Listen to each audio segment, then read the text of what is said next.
এক সময় ঢাকা বিশ্ববিদ্যালয়ের শাহবাগ এলাকায় স্লোগান ছিল, তুই রাজাকার তুই রাজাকার, কতে কাদের মোল্লা তুই রাজাকার তুই রাজাকার। আজকে 2024 সালে সেই শাহবাগ এবং ঢাকা বিশ্ববিদ্যালয়ে স্লোগান হচ্ছে, তুমি কে আমি কে রাজাকার রাজাকার। দৃশ্যপটের ব্যাপক পরিবর্তন। হ্যাঁ, এটাই ঘটেছে। এটাই প্রকৃতির নিয়তির নির্মম পরিহাস।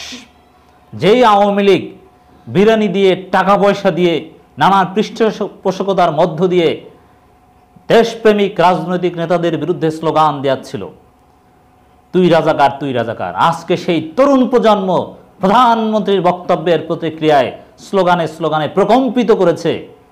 যেই ঢাকা বিশ্ববিদ্যালয়ে 1971 সালে মহান মুক্তিযুদ্ধের সূতিকাগার ছিল, বাংলাদেশের স্বাধীনতার বীজ যেই ঢাকা বিশ্ববিদ্যালয়ে নিহিত ছিল, যে ঢাকা বিশ্ববিদ্যালয়ে বীজ বপিত হয়েছিল, সেই ঢাকা বিশ্ববিদ্যালয়ে মধ্যরাতে স্লোগানে স্লোগানে প্রকম্পিত, তুমি কে আমি কে রাজাকার রাজাকার। কে বলেছে স্বৈরাচার স্বৈরাচার। চিন্তা করেছেন? ইউটার্ন, 360 ডিগ্রি পরিবর্তন, এগুলো কি দর্শক? কেউ বুঝে ওঠার আগেই আসল ঘটনা শুরু হয়ে গিয়েছে।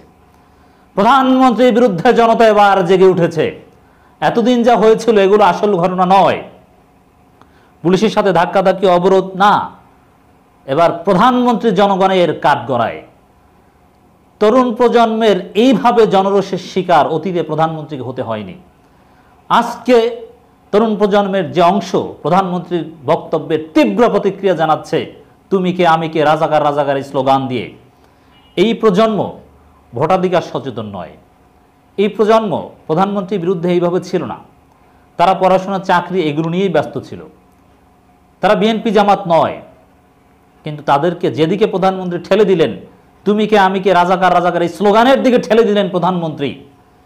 অতএব এটা প্রধানমন্ত্রীর জন্য, সরকারের জন্য কঠিন পরিস্থিতি তৈরি করেছে।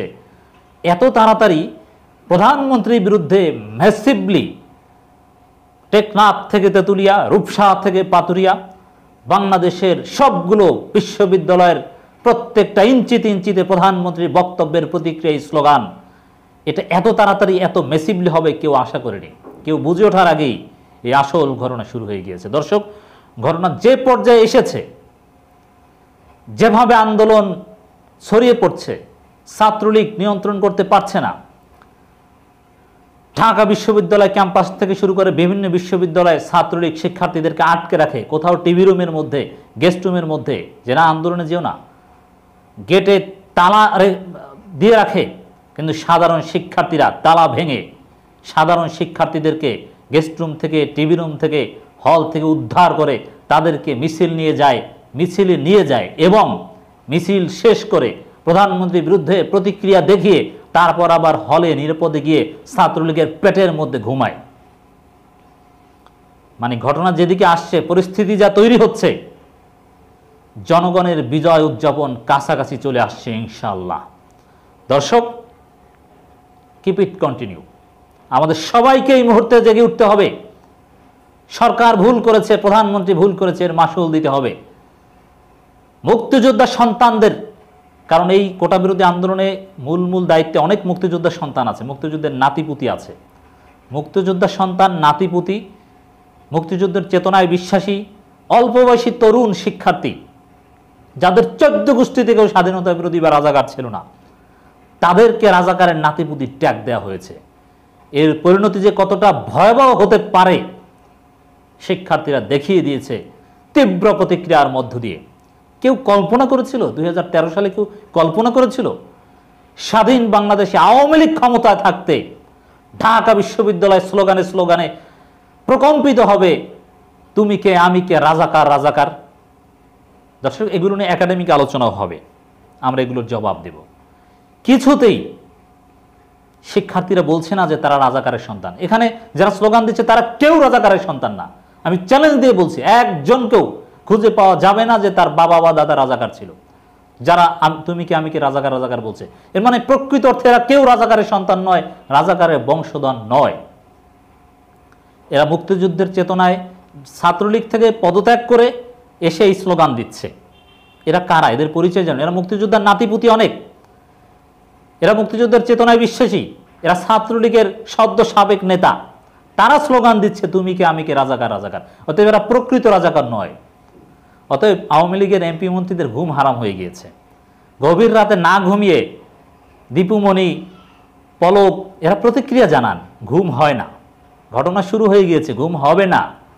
সাধারণ শিক্ষার্থীরা আপনাদের ঘুম এভাবে কেড়ে নেবে। আপনারা ভুল করেছেন, বাড়াবাড়ি করছেন শিক্ষার্থীদের সাথে।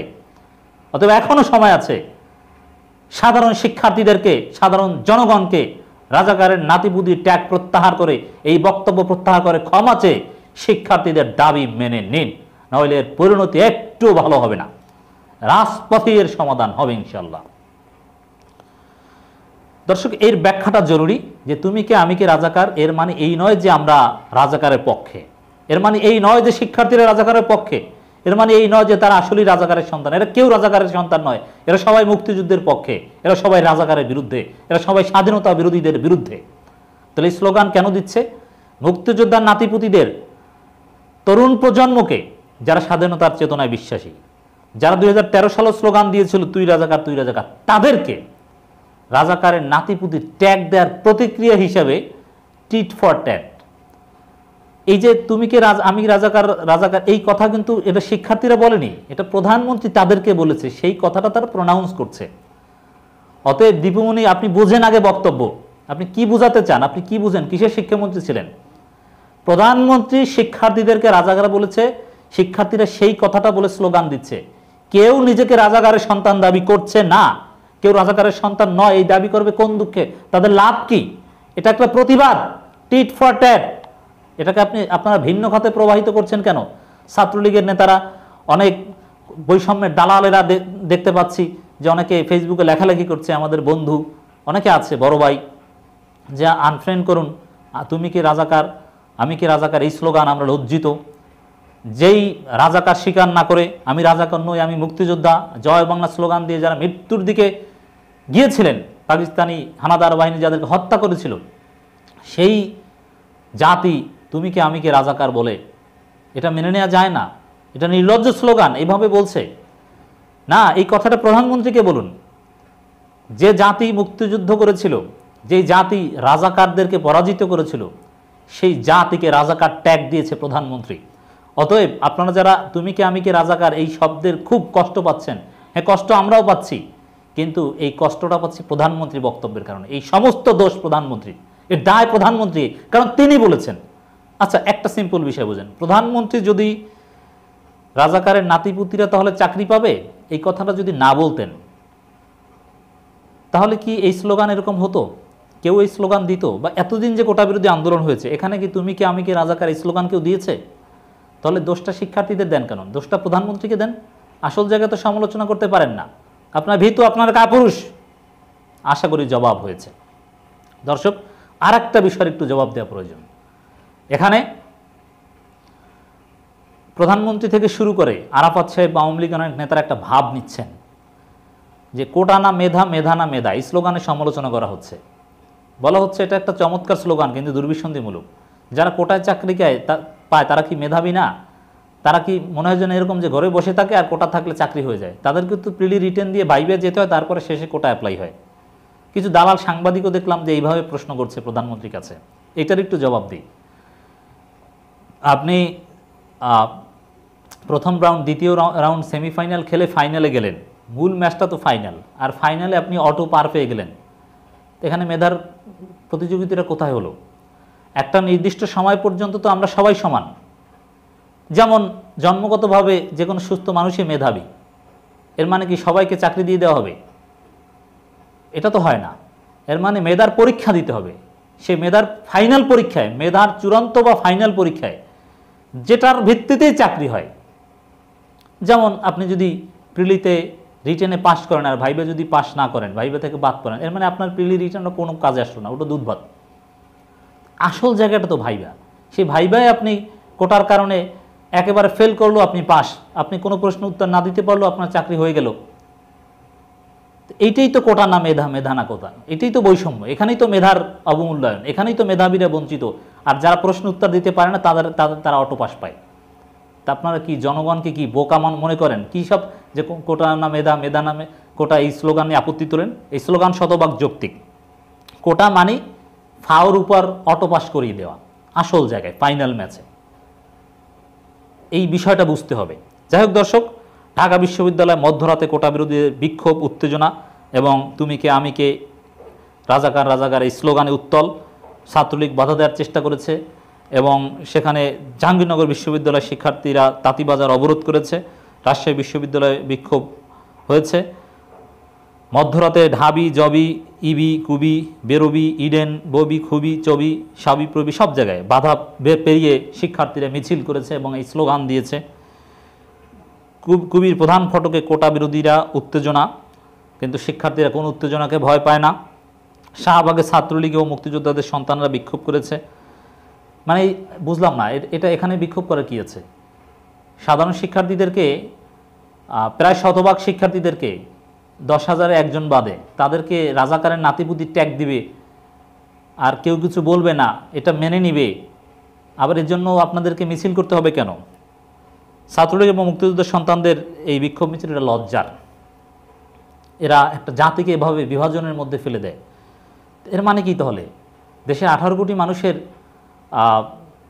17 কোটি 98 লক্ষ মানুষ রাজাকারের নাতিপুতি, আর 2 লক্ষ হচ্ছে মুক্তিযোদ্ধা নাকি? প্রধানমন্ত্রীর বক্তব্যে সার কথা তো এটাই দাঁড়ায়। এবং বিক্ষোভ মিছিল করে ঢাকা বিশ্ববিদ্যালয়ের শিক্ষার্থীরা হলে ফিরেছেন এবং হলে যাদেরকে আটকে রাখা হয়েছিল তাদেরকে উদ্ধার করেছেন। যারা নিজেদের রাজাকার বলে তাদের পতাকা হাতে নিয়ে মিছিল করার অধিকার নেই, দীপুমণি বলেছেন। এর জবাব দিয়েছি যে রাজাকার প্রধানমন্ত্রী বলেছেন। এই প্রশ্নটা প্রধানমন্ত্রীর কাছে বলেন যে ওদেরকে কেন রাজাকার বলেছে। প্রধানমন্ত্রীর কথাটাই প্রনাউন্স করেছে ওরা, অতএব ওদের দোষ না। এই কথাটা প্রধানমন্ত্রীর ক্ষেত্রে প্রযোজ্য হবে। রাজাকারের সন্তান বলে স্লোগান দিতে লজ্জা করে না, জুনায়েদ আহমেদ পলক বলেছেন। রাজাকারের সন্তান বলতে মুক্তিযোদ্ধার সন্তানদেরকে ট্যাগ দিতে লজ্জা করে না, পাল্টা জবাব দিয়ে দিলাম। দর্শক, ঘটনা শুরু হয়ে গিয়েছে, কেউ বুঝে ওঠার আগেই জনগণ বিজয় উদযাপন করবে, কাছাকাছি চলে আসছে, প্রস্তুত থাকুন। রাজপথে আমাদের লড়াই সংগ্রাম চলবে।